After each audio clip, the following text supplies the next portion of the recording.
The most magical road trip in the whole of Scotland, in fact the whole of Europe. Yes, it's the North Coast 500 and it's right here in Scotland. So whether you're hiring a van or bringing your own, here's exactly how to start your NC500 adventure and the 10 stops that you mustn't miss along the way. The official NC500 starts and ends in Inverness, which is the capital of the Highlands.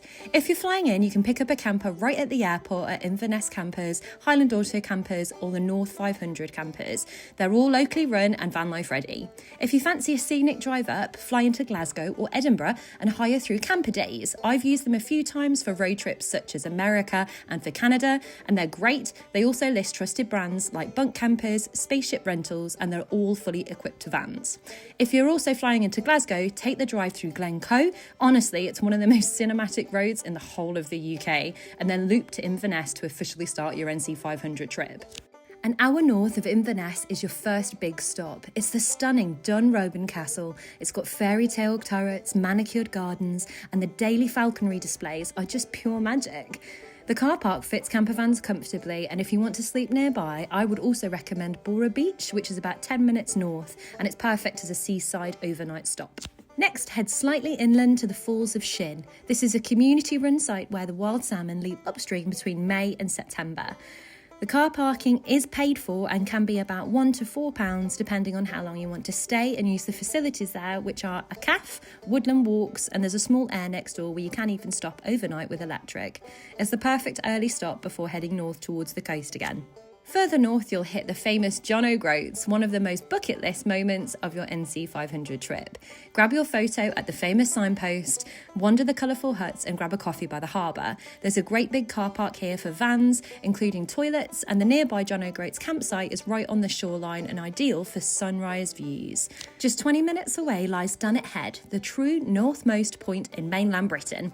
The drive up the single track is fine for vans, but do be careful because we've got some bendy narrow roads, and just use the passing places. You'll find a large viewpoint car park with sweeping cliff views of the Orkney Islands, and for overnighting, head back to Dunnet Bay campsite for one of the prettiest beach days on the NC500 trip. As you start to curve west along the coast, make time to dip into Smoo Cave near Dunnes. It's a sea and freshwater cave system that you can walk directly into. It's completely free, or you can take the small boat trip tour inside. The car park fits campervans, and the Sango Sands Oasis campsite nearby holds great views of the cliffs overlooking the turquoise water. It's definitely one of the best views to wake up to. Just down the road is Ceannabeinne, and it's pure Highland freedom. Long sands, turquoise sea, and usually no one around. If you're up for a thrill, there's also a zip line across the beach here. Parking is limited to just a few laybys, but it's fine for smaller vans, and you'll often see surfers in this bay. You can also return to Sango Sands or towards Loch Irrable for peaceful wild camping spots. Next on our list is the Kylesku Bridge. When it comes to the NC500 icons, the Kylesku Bridge is a stunning photo stop. It's a sweeping curve over the blue still waters and is spectacular from every angle.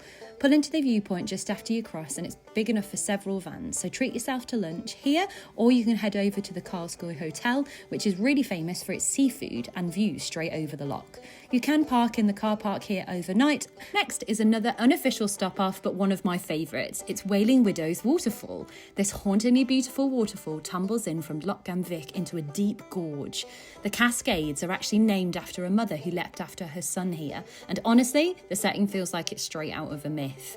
The approach of the road is very narrow, the car park is tiny, but the short walk to the base is breathtaking, and it's totally worth the adventure detour. But watch out, as it's super muddy and it does often rain here, so sometimes there's no track at all. Next on our list is an official stop, which is Ardvreck Castle and Waterfall. You'll find the 16th century ruins of Ardvreck Castle here perched on top of Loch Asant.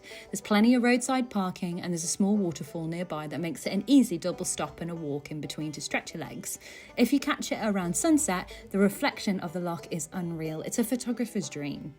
Finally, we have the Bealach na Bar Pass. This legendary mountain track is a twisting road that will take you from sea level to over 2,000 feet with epic views over to the Isle of Skye.